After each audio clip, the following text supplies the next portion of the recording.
नमस्कार दादांनो. तर मी आज व्हिडिओ कशासाठी बनवते तुम्हाला सांगते. कारण एकच कारण आहे माझं एक व्हिडिओ बनण्यासाठी आजचं. कारण एका दादांनी मला कमेंट केली होती, एक दोन कमेंट केल्या त्यांनी एकसारख्या वेगवेगळ्या. आणि का तर मी माझ्या मुलाचा व्हिडिओ सोडला होता त्या दिवशी खेळताना. कारण मुलांना सांगितलं होतं की मुलांना खेळण्यासाठी काहीतरी द्या बाबा, का मोबाईल किंवा टी व्ही वगैरे देऊ नका. जेवढं आपण त्यांच्यासोबत खेळू तेवढं त्यांच्यासाठी चांगलं आहेत आणि त्यांच्या भविष्यासाठी पण खूप चांगलं आहे. तर दादानी मला अशा कमेंट केल्या की म्हणे दादा की मुलगा तुमचा लोकांना सांगत असेल म्हणे माझी आई दिवसभर व्हिडिओ बनवते आणि दिवसभर व्हिडिओमध्ये असते आणि तुमचे संस्कार त्या मुलांना लागणार आहे. बाळा मी तुला एकच सांगते दादा की जे मी व्हिडिओ बनवते त्याच्यावर काही वाईट आहे का? कमी वाईट व्हिडिओ वगैरे बनवते, जे नीतीने चालतंय किंवा मला जे आवड आहे मी तेवढंच बोलते ना, की माझ्यामध्ये काही आहे म्हणून मी बोलत नाही आहे किंवा मी काही चुकीचं बोलते. मी शेतकऱ्याच्या पुत्रांवर व्हिडिओ बनवते बस, मी बाकी कायवर व्हिडिओ बनवले नाही आतापर्यंत. आणि तुम्हाला तेवढंच जरा जास्त झालं असेल किंवा तुम्हाला वाटत असेल मी व्हिडिओ नाही बनाव तर मला एकदा सांगून टाकावी. कारण अशा माझ्या मुलांविषयीच मला असं बोलवू नका. कारण मला खूप वाईट वाटलं तेव्हा की दादा डायरेक्ट बोलले. आणि एकच कमेंट नाही आहे, त्यांची 2-3 कमेंट केल्या त्यांनी की मुलं डायरेक्ट सांगत असेल म्हणे की माझी आई रात्रंदिवस म्हणजे नुसतं व्हिडिओ वगैरे बनत असते. ते मुलाला डायरेक्ट सांगता, माझं स्वतःचा माझा जो मुलगा असतो ना तो लोकांना सांगतो ना माझी आई व्हिडिओ बनवती, माझी आई व्हिडिओ बनवून लोकांना सांगतो तो की पैसे कमवती, घरामध्ये बसून घर खर्च धकवती. हा तो त्याच्या मित्रांना सांगतो किंवा शाळेमध्ये मॅमला सुद्धा सांगतो. सगळ्यांना माहिती आहे, माझ्या पाहुण्यांमध्ये पण माहिती आहे की मी व्हिडिओ बनवते तर 4 पैसे पण कमवते, पैशासाठी बनवते. पैशासाठी असं काही नाही की सगळं पैशासाठी, पण माणसाला काहीतरी आवड बी असती आणि किंवा घर खर्च आपला तेवढा धकतोय त्याच्यामध्ये तर काय हरकत आहे.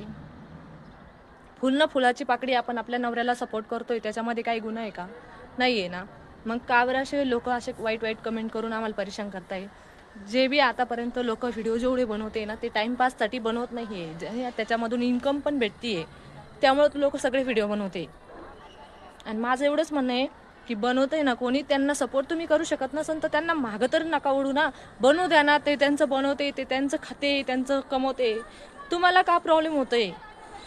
तुम्हाला प्रॉब्लेम नाही झाला पाहिजे. तुम्हाला नाही आवडत आहे ना, ठीक आहे ना, तुम्ही ब्लॉक करून टाका किंवा तुम्ही बघूही नका ना व्हिडिओ दुसऱ्यांचे, नाही बघायला पाहिजे. तुम्हाला एवढाच जर त्रास होत असेल तर आजपासून माझे व्हिडिओ बघू नका, बस एवढंच बोलायचं आहे. माझा मुलगा काय म्हणन आणि काय नाही ते मला माहिती आहे. किंवा जो माझा मुलगा दुसऱ्याला सांगतोय ना, तर माझा मुलगा मला स्वतःहून म्हणतोय मम्मा आज आपल्याला व्हिडिओ बनवायचा नाही आहे का, आपल्याला 4 पैसे येतील. माझा मुलगा डायरेक्ट सांगतो मम्मा आपल्याला गाडी घ्यायची आहे, आपल्याला घर घ्यायचं आहे, आपल्याला व्हिडिओ बनवायचे. असा शिकवतो माहिती आहे का. नसन तर एक दिवस व्हिडिओमध्ये बोला किंवा त्याचं दाखवते मी तुम्हाला. तो लोकांना बी सांगतो की माझी आई बनवती व्हिडिओ तर माझी आई पैसे कमवती. फुल ना फुलाची पाकळी, जास्त नाही येत, थोडेच येते पण येता.